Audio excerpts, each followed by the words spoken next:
ಹೊಯ್ಸಳ ಕರ್ನಾಟಕ ಸೇವಾ ಟ್ರಸ್ಟ್ ಹಾಗೂ ಶ್ರೀ ಶಂಕರ ಸೇವಾ ಪ್ರತಿಷ್ಠಾನದ ವತಿಯಿಂದ ಶ್ರೀ ಜಗದ್ಗುರು ಶಂಕರಾಚಾರ್ಯ ಮಹಾಸಂಸ್ಥಾನದ ಜಗದ್ಗುರು ಶ್ರೀ ವಿಧುಶೇಖರ ಭಾರತೀ ಸನ್ನಿಧಾನಂ ಅವರ ಸಾನ್ನಿಧ್ಯದಲ್ಲಿ ಗುರುವಂದನಾ ಕಾರ್ಯಕ್ರಮವನ್ನು ಡಿಸೆಂಬರ್ 22 ಮತ್ತು 23ರಂದು ಆಯೋಜಿಸಲಾಗಿದೆ ಎಂದು ರಾಜ್ಯ ಬ್ರಾಹ್ಮಣ ಅಭಿವೃದ್ಧಿ ಮಂಡಳಿಯ ನಿರ್ದೇಶಕ ಕಶ್ಯಪ್ ನಂದನ್ ತಿಳಿಸಿದರು.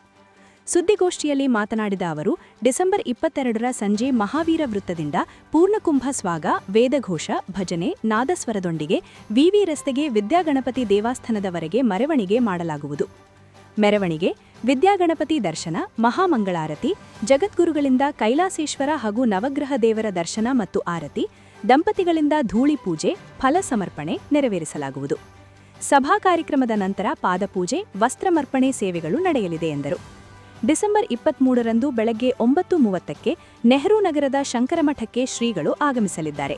ಅಲ್ಲಿ ಶ್ರೀ ರತ್ನಗಣಪತಿ, ಚಂದ್ರಮೌಳೇಶ್ವರ ಹಾಗೂ ಶಾರದಾಂಬೆಗೆ ಆರತಿ, ಶಂಕರ ಸೇವಾ ಪ್ರತಿಷ್ಠಾನದ ಟ್ರಸ್ಟಿಗಳಿಂದ ಫಲ ಸಮರ್ಪಣೆ ಹಾಗೂ ಶ್ರೀಗಳಿಂದ ಸ್ವಾಗತ ಸಮಿತಿ ಗಣ್ಯರಿಗೆ ಮತ್ತು ಸಾರ್ವಜನಿಕರಿಗೆ ಫಲಮಂತ್ರಾಕ್ಷತೆ ಕಾರ್ಯಕ್ರಮ ನಡೆಯಲಿದೆ ಎಂದು ವಿವರಿಸಿದರು. 22ನೇ ತಾರೀಕು ನಮ್ಮ ಶೃಂಗೇರಿ ಶಾರದಾ ಶಂಕರಾಚಾರ್ಯ ಮಠದ ಜಗದ್ಗುರುಗಳಾದ ಶ್ರೀ ಶ್ರೀ ವಿಧುಶೇಖರ ಭಾರತಿಗಳು ಮಂಡ್ಯ ನಗರಕ್ಕೆ 7 ವರ್ಷ ಆದ ಮೇಲೆ ಅವರ ವಿಜಯಯಾತ್ರೆಯನ್ನು ಮಂಡ್ಯ ನಗರಕ್ಕೆ ಬರ್ತಾ ಇದ್ದಾರೆ. ಮಂಡ್ಯಕ್ಕೆ ಸಾಯಂಕಾಲ ಮೈಸೂರಿಂದ 6 ಗಂಟೆಗೆ ಬಂದು ಮಹಾವೀರ ಸರ್ಕಲಿಂದ ನಮ್ಮ ವಿದ್ಯಾಗಣಪತಿ ದೇವಸ್ಥಾನಕ್ಕೆ ಒಂದು ಮೆರವಣಿಗೆ ಮೂಲಕ ಅವ್ರನ್ನ ನಾವು ಬರಮಾಡ್ಕೋತಾ ಇದ್ದೀವಿ. ಸಾಯಂಕಾಲ 6:30ಗೆ ಒಂದು ಆಶೀರ್ವಚನ ಇರುತ್ತೆ. ಬಂದ ತಕ್ಷಣ ಅವ್ರಿಗೆ ಒಂದು ಆಶೀರ್ವಚನ ಅವ್ರ ಕೈಯಿಂದ ಭಕ್ತಾದಿಗಳಿಗೆ ಪ್ರಸಾದ ಇರುತ್ತೆ. ಆಗ 8:30ಕ್ಕೆ ಚಂದ್ರಮೌಳೇಶ್ವರನ ಪೂಜೆ ಇರುತ್ತೆ.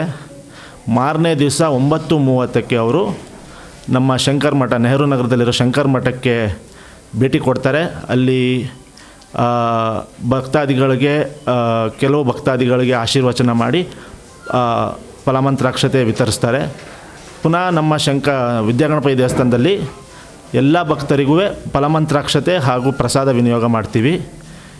ಈ ಕಳೆದ 7 ವರ್ಷ ಆದಮೇಲೆ ನಮ್ಮ ಮಂಡ್ಯ ಜಿಲ್ಲೆಗೆ ವಿಧುಶೇಖರ ಭಾರತಿಗಳು ಅವರ ವಿಜಯಯಾತ್ರೆಯನ್ನು ಹಮ್ಮಿಕೊಂಡಿದ್ದಾರೆ.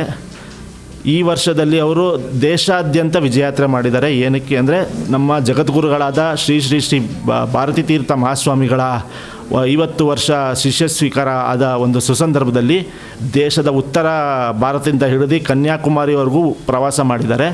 ಹಾಗಾಗಿ ನಮಗೊಂದು ಅವಕಾಶ ಸಿಕ್ತು, ಮೈಸೂರಿಗೆ ಬರ್ತಿದ್ದಾರೆ ಅಂತ ಗೊತ್ತಾಯಿತು. ನಾವೆಲ್ಲ ಹೋಗಿ ಅವ್ರನ್ನ ಅಪ್ಪಣೆ ಕೋರ್ಕೊಂಡ್ವಿ.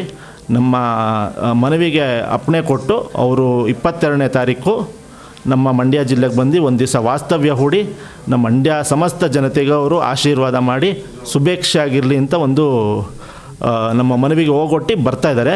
ಹಾಗಾಗಿ ನಮ್ಮ ಮಂಡ್ಯ ಜಿಲ್ಲೆ ಜನತೆ ಎಲ್ಲರೂ ಬಂದು ಗೋಷ್ಠಿಯಲ್ಲಿ ಟ್ರಸ್ಟ್ನ ಅಧ್ಯಕ್ಷ ಸಿಕೆ ನರಸಿಂಹಸ್ವಾಮಿ, ಕಾರ್ಯಾಧ್ಯಕ್ಷ ಡಾಕ್ಟರ್ ಅಶ್ವಿನ್ ನಾರಾಯಣ್, ಉಪಾಧ್ಯಕ್ಷ ಎಸ್ ಶಂಕರನಾರಾಯಣ ಶಾಸ್ತ್ರಿ, ಕಾರ್ಯದರ್ಶಿ ಹೊಳಲು ರಾಘವೇಂದ್ರ, ಪ್ರತಿಷ್ಠಾನದ ಅಧ್ಯಕ್ಷ N Suresh, trustee T K Chandrashekhar, Ganesh ಇದ್ದರು.